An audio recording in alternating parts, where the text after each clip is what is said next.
General मसलन, अब मैं आपके पास आना चाहती हूँ।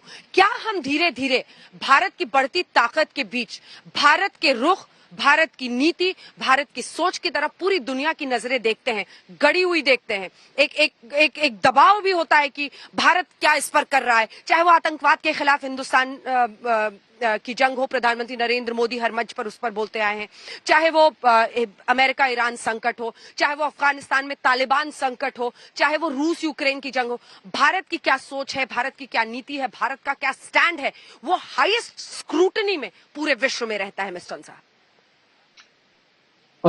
अंजना, जय हिंद।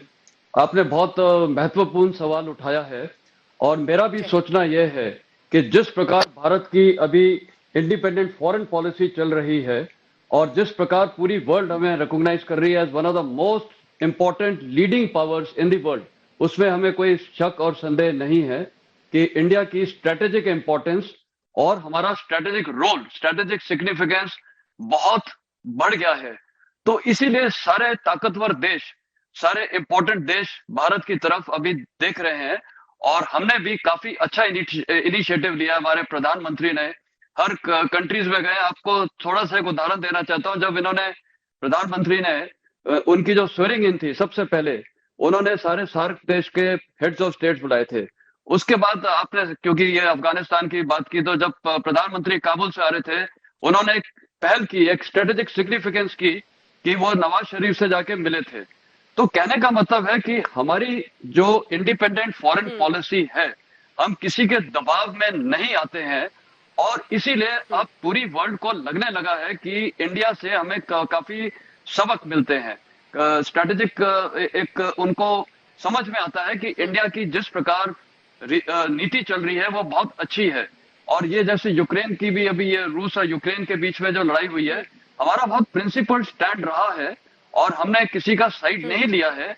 मैं इसको न्यूट्रल नहीं बोलूंगा, इसको एक इंडिपेंडेंट फॉरेन पॉलिसी बोलूंगा और जो हमारे हित में, नेशनल इंटरेस्ट में हमने वो रखा। साथ ही अंजना, मैं एक चीज बोलना चाहूंगा कि आज पूरे एशिया में देखिए, सेंटर ऑफ ग्रेविटी अभी भविष्य में एशिया में आने वाली है और एशिया ही मैं बोलूंगा।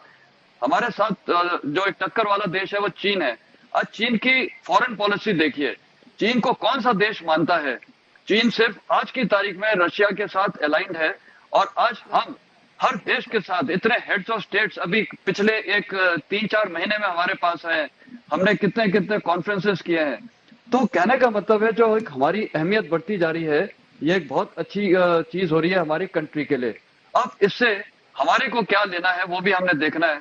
देखिए, जो अब हमारी अभी विजिट हो रही है जर्मनी में, एज अ डिफेंस एनालिस्ट मैं बोलूंगा कि इसमें हमारा सिक्योरिटी इंटरेस्ट तो है ही, क्योंकि अभी जो आत्मनिर्भर भारत की हमारी सोच चल रही है, इसमें जो हमारी प्राइवेट इंडस्ट्रीज हैं, जो डिफेंस प्राइवेट इंडस्ट्रीज हैं, उनको काफी सामान लेना पड़ेगा। जैसे टेक्नोलॉजी है, कई बार इंजन वगैरह हैं, क्योंकि एवरीथिंग हमारे देश में नहीं मौजूद होगी। सेमीकंडक्टर्स है, क्या क्या लेना पड़ेगा।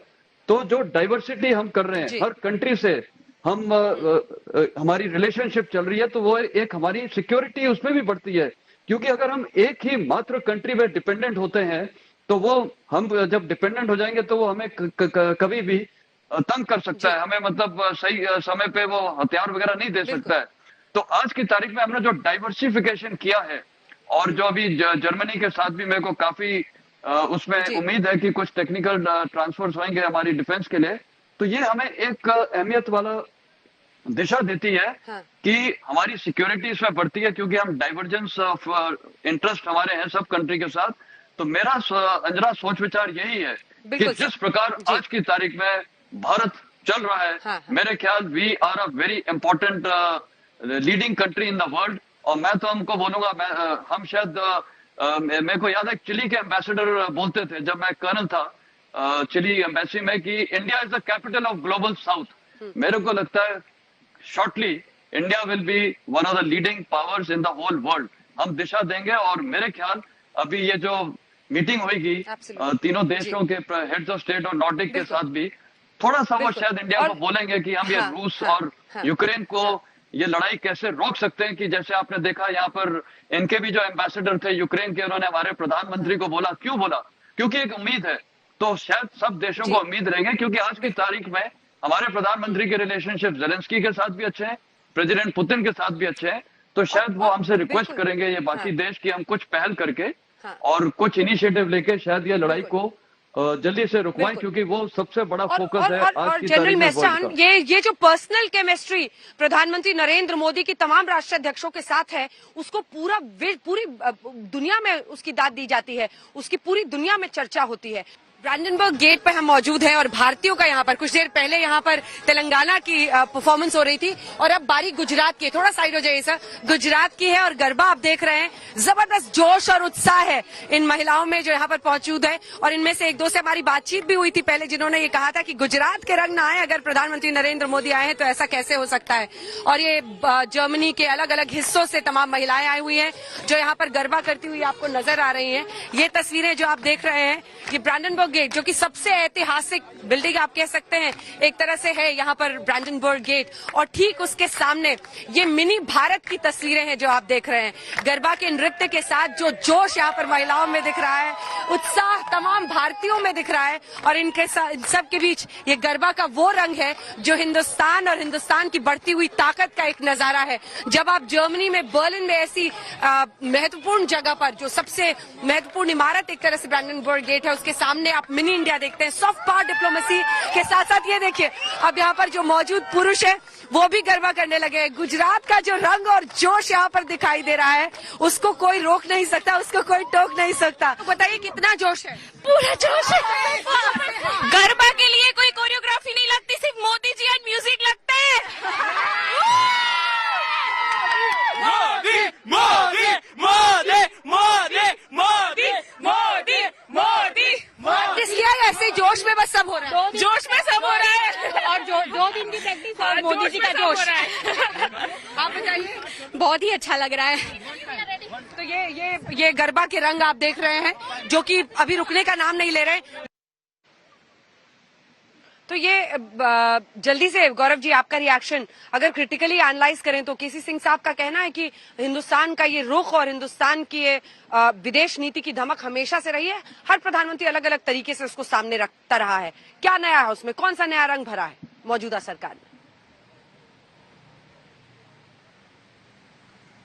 देखिए, सबसे पहले तो वाकई हृदय में बहुत खुशी होती है जब ये देखते हैं कि बाहर भी किस तरह से जो हमारी संस्कृति है वो फैल रही है, और महिलाओं का जोश देख के मैं समझता हूँ बहुत खुशी हो रही थी। प्रधानमंत्री जी का नाम भी बहुत सम्मान से लिया जा रहा था।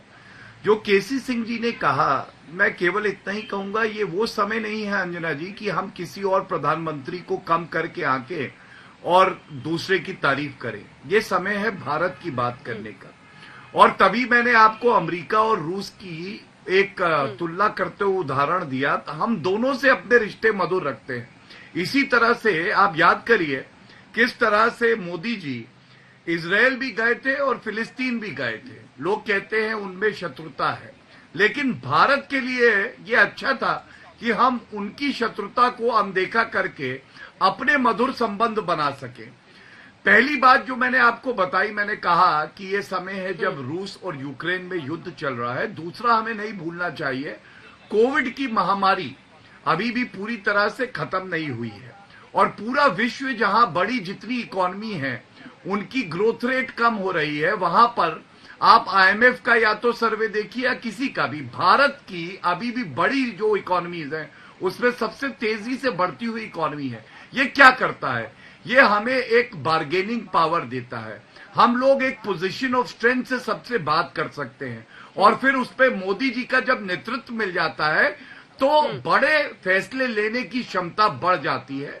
और मैं समझता हूं इस पूरे जो ये ट्रिप है, हमें देखने को मिलेगा किस तरह से भारत के हित में जो फैसले होने हैं, जो करार होने हैं, वो सामने आए, और इससे भारत ही मजबूत होकर निखर के आएगा।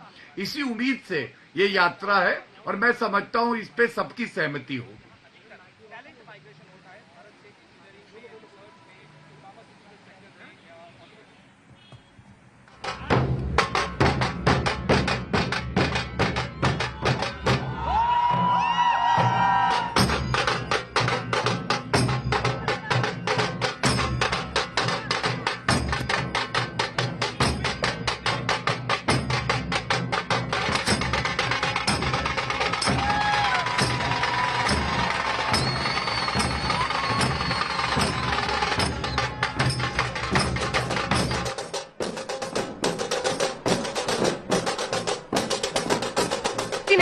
के पैमाने पर फिर भारत से ये पूछा जाता है कि आप रूस के विरोध में खुलकर क्यों नहीं बोल रहे हैं। हर देश और उसकी जो सीमाएं हैं उसका सम्मान होना चाहिए। ये भी बार बार कहा जाता है कि चीन कल को ताइवान को लेकर क्या कदम उठा लेगा, या चीन अन्य देशों को लेकर, और भी ऐसे कई मुल्क हैं जिनका ऐसा आक्रामक स्टैंस रहता है। अगर उसकी खुलकर भत्सना नहीं की जाए तो ये तमाम देशों के लिए, पूरे विश्व के लिए एक गलत मिसाल साबित हो सकती है। इन सब का मुकाबला करते हुए तटस्थ रहना कितनी बड़ी चुनौती होती है। सज्जनहार साहब जी, आप बिल्कुल ठीक कह रहे हैं, परंतु जो अंजना हमने अपना जो पक्ष रखा है तो उसमें हमने बिल्कुल ही ना हमें कोई डिफेंसिव होने की जरूरत है, ना कोई अपोलोजेटिक होने की जरूरत है। हमारा स्टैंड बहुत ही प्रिंसिपल्ड स्टैंड है, और मैं ये समझता हूं जो पहले शायद इसमें थोड़ी बहुत समझने में, पश्चिमी देशों को समझने में इसमें थोड़ी वो दिक्कत आई हो, परंतु जिस प्रकार से चाहे वो जब भारत और अमेरिका के बीच में 2+2 स्टैंड हो रहा था, हमारे यहाँ पर कुछ लोगों ने कहा जो ये बड़ा इनऑपरचून टाइम है, बहुत ही ठीक समय नहीं है जो 2+2 मीटिंग हो रही है। उसके ऊपर जो वर्चुअल समिट भी हो गया प्रधानमंत्री मोदी का और राष्ट्रपति जो बाइडेन का, परंतु देखिए जिस प्रकार से उस समय भी प्रधानमंत्री मोदी ने, उन्होंने वो मौका नहीं दिया राष्ट्रपति जो बाइडेन को जो वो यूक्रेन का मुद्दा उठाएं, उन्होंने अपने आप ये मुद्दा उठाया और कहा जो इस प्रकार से हम शांति की तरफ खड़े हैं, हम शांति को आगे ले जा रहे हैं।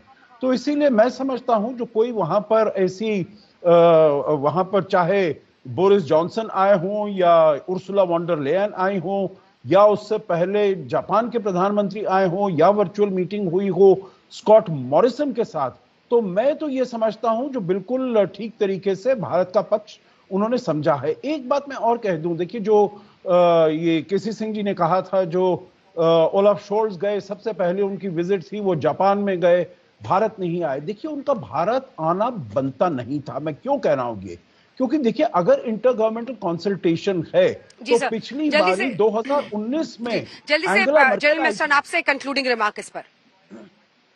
देखिए मेरा कंक्लूडिंग रिमार्क अंजना ये है कि एम्बेसडर केसी सिंह ने उठाया था ये मसला कि अगर हमारे चीन कुछ करता है हमारे खिलाफ तो हमें क्या करना पड़ेगा, और फिर ये जो देश अभी आज साथ हमारा शायद नहीं देंगे।